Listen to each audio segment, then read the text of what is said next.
Mr. and Mrs. Prettyman. Today Chadwick and I are going to go ahead and show you a call off video.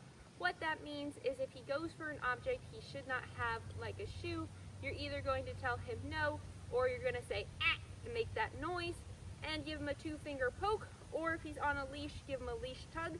I'm going to go ahead and show you. I have a shoe here. Obviously I don't want him going for my shoes, so this is something we've been working on since he came to me. And if he goes and is interested in the shoe, I'm going to give that little correction for him. Come here, bud. I'm not going to tease him with the shoe. Ah. Good boy. So he stopped going for it. That's a good boy. That's a little treat reward. And we're just going to do it again. I'm just moving around. Ah. Good boy. Fantastic. Good boy. Here, bud. Good boy.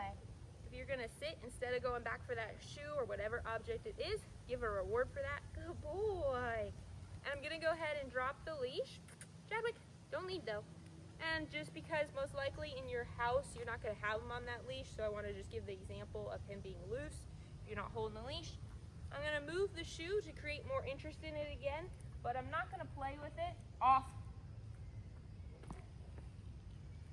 That time he kind of didn't do it, so I didn't give the correction. I changed my mind.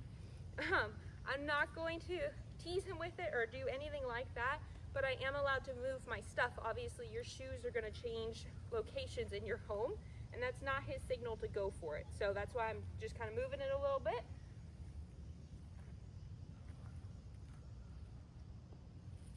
Off.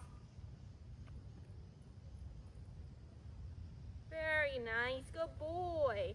And instead, I'm going to give him a toy he can have, just a little puppy bone, because all he's really doing by going for the shoe is he's bored. He wants something to do, something new and interesting. So to give that to him, I'm just giving him a bone to play with. Any kind of puppy toy that's safe, that's telling him, hey, you can't have that because that's my shoe, but you can have this bone. So you got to teach him both the no and the yes, so that it's not just a no, no, no world.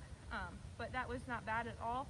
We have been working on that kind of stuff since he got here, because obviously he's in my home, so there's stuff that even while watching him you don't want him getting into and touching and that kind of stuff. Puppies get into trouble. Again, that's why we have that puppy playpen, because there's no shoes in my puppy playpen.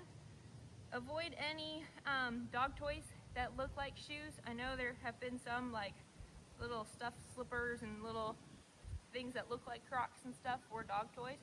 It's a bad idea. We don't want any objects that look like my stuff that is actually his stuff. So be smart with what toys you do give him. You having fun with that bone, aren't ya? And that is basically teaching him no and what he can and cannot have. As you can see, once I gave him something he can have, he's not even interested in the shoe anymore. That's more fun. He's like, okay, that's cool. That's what he wanted. He just wanted something to interact with. Good boy. Right there, he walked by it. He came back to the bone. That's great. Wasn't interested in doing anything with the shoe again, because that's just him learning that is not an object for him. Overall though, great job. That's what we're working on, what we've been working on. Have a good one.